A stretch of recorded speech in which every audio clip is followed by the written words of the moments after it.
Hello दोस्तों, आज की कहानी है कर्म का सिद्धांत। एक बार माता पार्वती भगवान शिव शंकर के साथ पद यात्रा पर विश्व भ्रमण के लिए निकली। विश्व में अनेकों स्थान घूमने के बाद पार्वती माता थक गई और भगवान शिव से थोड़ी देर विश्राम करने को कहा। भगवान शिव ने विश्राम करने के लिए हामी भरी और दोनों एक पीपल के पेड़ के नीचे बैठ गए। थोड़ी देर बाद भगवान शिव अपनी करवट बदलकर लेट गए, लेकिन पार्वती माता की निगाहें उन चींटियों की कतार पर टिकी थी जो एक स्थान से दूसरे स्थान पर जा रही थी।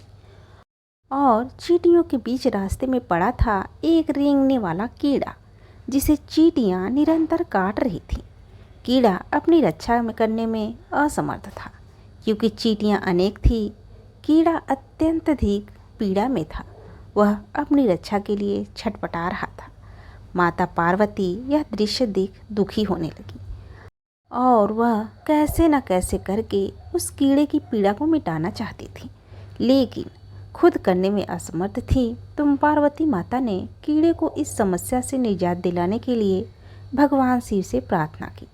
भगवान शिव ने जब खड़े होकर उस कीड़े को देखा तो उन्होंने माता पार्वती को समझाया कि इस पर अपना ध्यान मत दो। यह किसी पीड़ा में नहीं अपितु अपने कर्मों का फल भोग रहा है। लेकिन पार्वती माता अपने कोमल हृदय से इस कठोर और पीड़ादायक दृश्य को देखकर काफ़ी दुखी थी। उन्होंने भगवान शिव से उस कीड़े की पीड़ा मिटाने के लिए लगातार प्रार्थना की, लेकिन भगवान शिव भी उन्हें यही समझाते रहे कि इस पर ध्यान केंद्रित मत करो, यह अवश्य ही अपने कर्मों का फल भोग रहा है।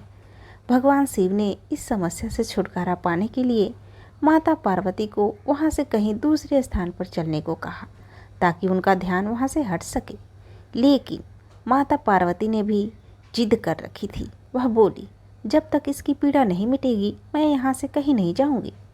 अब भगवान शिव को त्रियाहट से आगे मजबूर होकर उस कीड़ा की पीड़ा मिटानी पड़ी। भगवान शिव बोले, पार्वती ठीक है, मैं इसका कष्ट मिटा रहा हूँ। अगर बाद में कुछ गड़बड़ करे तो तुम मुझे दोष मत देना। माता पार्वती ने कहा, ठीक है महाराज, पहले आप इसका कष्ट मिटाएं। फिर भगवान शिव ने अपनी शक्तियों से उस कीड़े को राजा, चींटियों को उसकी प्रजा और उसके लिए बहुत ही सुंदर नगरी बना दी, जिसमें राजा का आलीशान महल था। अब यहाँ से उस राजा की वास्तविकता शुरू होती है, जिस कारण उसे एक कीड़े के रूप में पीड़ा मिल रही थी। अब जब सब कुछ बनकर तैयार हो गया था, तब भगवान शिव ने राजा, जो पहले कीड़ा था, उससे कहा, भाई अब तू अपना राजपाट संभाल, हम चलते हैं। लेकिन राजा अपने व्यवहार से बड़ा ही घमंडी और एक चरित्रहीन व्यक्ति निकला। उसने माता पार्वती की सुंदरता पर मोहित होकर उनका हाथ पकड़ लिया और भगवान शिव का यह कहकर अपमान किया कि तू एक योगी, वन वन भटकने वाला, एक साधारण सा ब्राह्मण, भला तेरे साथ यह सुंदर स्त्री कैसे रह सकती है? इसकी जगह तो मेरे महल में है, जिसे मैं अपनी रानी बनाऊंगा। इतनी सुंदर स्त्री एक राजा की रानी ही बन सकती है, ना कि एक साधारण से योगी की, जिसे ना अपने आज का पता है न कल का। अब मेरी बात सुन और यहाँ से चुपचाप चला जा, यह तो मेरी रानी बनेगी। भगवान शिव ने राजा को बहुत समझाने की कोशिश की और बोले, यह मेरी पत्नी है, तू अपना राजपाट संभाल, तुझे हजारों रूपवती मिल जाएंगी। भगवान शिव ने उसे खूब समझाने की कोशिश की, लेकिन राजा अपनी जिद पर अडिग रहा। तो भगवान शिव ने कहा, ठीक है राजा, तुम इसे अपनी रानी बना लो, मैं चलता हूँ। यह बात सुनते ही माता पार्वती भगवान शिव के चरणों में गिर गई और बोली, स्वामी आप मुझे इस दुविधा में छोड़कर कैसे जा सकते हैं? भगवान शिव बोले, पार्वती मैंने तुम्हें पहले ही कहा था कि मैं इसका कष्ट मिटा दूंगा, लेकिन बाद में अगर कुछ गड़बड़ करता है तो तुम मुझे दोष मत देना। माता पार्वती हाथ जोड़कर बोली, हे नाथ मुझे क्षमा करें, मैं इस कर्म सिद्धांत को पहचान न सकी। अब मैं समझ गई, यह घमंडी और चरित्रहीन मानव अपने पिछले जन्म के कर्मों का फल भोग रहा था।